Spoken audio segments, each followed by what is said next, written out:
Friends, మీ అందరికీ కూడా శుభం జరగాలని కోరుకుంటూ మరో కొత్త వీడియోతో మీ ముందుకు వచ్చేసిందండి మన ఛానల్.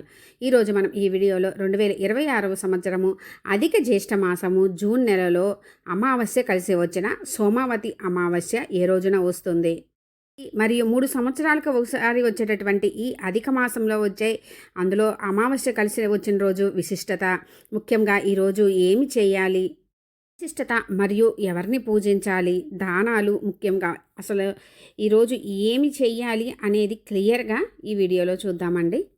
అమావాస్య అంటే ఏదో అన్నీ అట్లా భయపడుతూ ఉంటారండి. అమావాస్య కూడా చాలా శక్తివంతమైనటువంటి రోజు, చాలా విశేషమైన రోజు అండి. అందులో మనకి ఈ అధిక మాసములో అంటే పురుషోత్తమ మాసంలో మనకి సోమవారంతో కూడి వచ్చిన ఈ రోజుని సోమావతి అమావాస్యగా చాలా విశేషంగా జరుపుకుంటాము. ఇలాంటి రోజుని ఎట్టి పరిస్థితుల్లో కూడా మిస్ చేసుకోకండి. మనకి శ్రీ పరాభవనామ సంవత్సరం 2026వ సంవత్సరము అధిక జ్యేష్ఠ మాసంలో జూన్ నెలలో అమావాస్య ఏ రోజు వస్తుంది అంటే జూన్ 15వ తేదీ సోమవారం రోజు వస్తుందండి. ఈరోజు తిథి అమావాస్య తిథి మృగశిర నక్షత్రము. మనకి అమావాస్య తిథి ఎప్పటి నుంచి ఎప్పటి వరకు ఉంటుంది అంటే 14వ తేదీ ఆదివారం రోజు పగలు 11:43 నుంచి ప్రారంభమై 15వ తేదీ సోమవారం రోజు ఉదయం 9:17 వరకు ఉంటుంది. మనకి ఉదయం అంటే సూర్యోదయ సమయంలో తిరిగి ఎప్పుడు ఉంటుందో ఆ రోజే జరుపుకుంటాము కాబట్టి 15వ తేదీ సోమవారం వస్తుందండి. ఈరోజు అందులో సోమవారంతో కూడి వచ్చిన ఈ రోజుని సోమావతి అమావాస్యగా విశేషంగా జరుపుకుంటాము. అందులో మనకి అధిక జ్యేష్ఠ మాసంలో అంటే అధిక కోటి రెట్ల ఫలితాలను ఇచ్చేటటువంటి అధిక మాసంలో వచ్చే అమావాస్య అండి. ప్రతి 3 సంవత్సరాలకి ఒకసారి వస్తుంది. అందులో మనకి సోమవారం కలిసి వచ్చింది, చాలా విశేషమైన రోజు. అంటే అమావాస్య తిథి ఉదయం ఉన్న అంటే ఆదివారం రోజు ఆదివారము అమావాస్య కలిసి రావడం కూడా చాలా అద్భుతం అండి. అందులో అధిక జ్యేష్ఠ మాసం సాయంత్రం చేసుకునే కొన్ని ఉంటాయి, అలా చేసుకోవాలి అనుకున్న వాళ్ళు ఆదివారం సాయంత్రం చేసుకోవచ్చు, లేదా 15 ఉదయాన్నే చేసుకోవచ్చు అండి, లేదా సాయంత్రం కూడా జరుపుకోవచ్చు. మనకి ప్రతి నెలలో కూడా అమావాస్య వస్తుందండి. అదే సోమవారం రోజు కలిసి వచ్చిన రోజుని సోమావతి అమావాస్యగా అత్యంత పరమ పవిత్రమైన రోజుగా భావిస్తాము. అందులో మనకి అధిక మాసంలో రావడం వలన దీని ప్రాముఖ్యత ఇంకా కొన్ని కోటి రెట్లు అధిక ప్రాముఖ్యత పెరుగుతుందండి. పొద్దున్నే చక్కగా నదీ స్నానం ఆచరిస్తే మంచిది. ఇంకా కుదరని వాళ్ళు గంగా, యమున ఈ నదులను తలుచుకొని తలస్నానం పొద్దున్నే చేయాలి. శివపార్వతులను పూజించడం వలన వైవాహిక జీవితంలో ఆనందం, వ్యక్తిగత జీవితం కూడా ఎంతో మెరుగుపడుతుంది.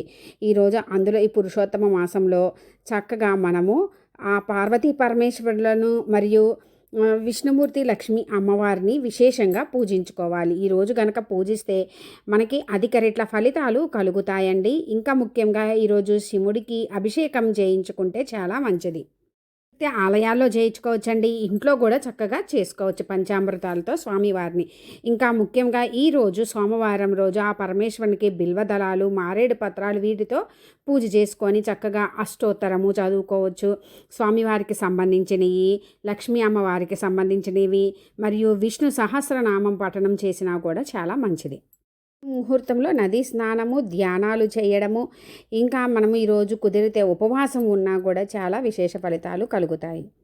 రోజు రావి చెట్టుకి 108 సార్లు ప్రదక్షిణ చేస్తే చాలా మంచిదండి. ఆడవాళ్ళు అయితే నూలు దారాన్ని రావి చెట్టు చుట్టూ చుట్టి ఆ భగవంతుడికి సంబంధించిన ఏమన్నా చదువుకుంటూ బ్రాహ్మణులకి దానం కూడా ఇస్తారు. నిజంగా పండ్లను పెట్టి ఆ పండ్లను కూడా ఇస్తారండి. ఇలా చేయడం వల్ల ఇంట్లో పేదరికం తొలగిపోయి ఆర్థికంగా చాలా మెరుగవుతారు. వచ్చిన ఏ దానమైనా చేయొచ్చండి, బ్రాహ్మణులకి ఇచ్చినా కూడా మంచిది. ఈ రోజున వివాహమైన మహిళలు భర్తల కోసము, ఆరోగ్యం, దీర్ఘాయువు కోసము ఉపవాస దీక్షను చేసి రావి చెట్టును పూజించి ప్రదక్షిణలు చేయడము చాలా మంచిది. ఇలా చేయడం వల్ల పూర్వీకులు దేవతల అనుగ్రహం లభిస్తుందని ఒక ప్రగాఢ విశ్వాసం అండి. ఈరోజు అశ్వత్థ, వేప, అరటి, మర్రి, తులసి, ఉసిరి చెట్లను నాటడము, లేదంటే నాటించి ఎక్కడైనా అందరికి ఉపయోగపడే దగ్గర నాటించినా కూడా చాలా మంచిది. పూర్వీకులకు ఆత్మకు శాంతి కలుగుతుందట. అధిక జ్యేష్ఠ మాసం అన్ని రోజులు కుదరని వాళ్ళు కూడా చక్కగా ఈరోజు అంటే పార్వతీ పరమేశ్వర్లని మహావిష్ణువుని పూజించి చక్కగా పిండి ప్రమిదలు కూడా చేసి పెట్టుకోవచ్చండి. పెట్టుకొని అభిషేకం చేసుకోవడము, ఏమన్నా దానాలు చేయడము, ఉపవాసం ఉండడము ఇవి విశేష ఫలితాలను ఇస్తాయి. ఇక ముఖ్యంగా అమావాస్య వచ్చిన రోజున మనము కొన్ని చేసుకుంటాము. పిల్లలకి దిష్టిలు తీయడము, ఇంటి గుమ్మానికి ఉన్నటువంటి గుమ్మడికాయలు మార్చుకోవడము, తర్పణాలు వదలటము, పుణ్యనది స్నానాలు, ఇంకా మనకి జపతపాలు, సాయంత్రం సమయంలో లక్ష్మీ అమ్మవారిని విశేషంగా పూజించుకోవడము, ఇలా సమయంలో పూజ, సాయంత్రం లక్ష్మీ అమ్మవారిని పూజించడము, ఏదైనా సరే మనము ఈరోజు విశేషంగా చేసుకోవచ్చండి. ముఖ్యంగా ఈరోజు చేయకూడని కూడా కొన్ని ఉంటాయి. మాంసాహారం, మద్యము ముట్టకూడదు.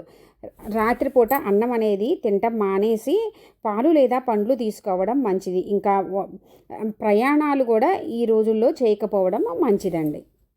ముఖ్యంగా మనకి ఈ అధిక జ్యేష్ఠ మాసము మరియు సోమవారము కలిసి వచ్చిన ఈరోజు అంటే ఇంకా 14వ తేదీ అయినా సరే, సాయంత్రం అయినా 15 అయినా సరేనండి, మీ దగ్గరలో ఉన్న గ్రామ దేవత ఆలయ దర్శనం చేసుకొని అక్కడ కొబ్బరికాయ కొట్టడం కానీ, ఏదైనా నైవేద్యం సమర్పించడం కానీ చేస్తే గనక మనకి ఆ గ్రామ దేవతల అనుగ్రహంతో ఎటువంటి కీడు కూడా జరగదండి.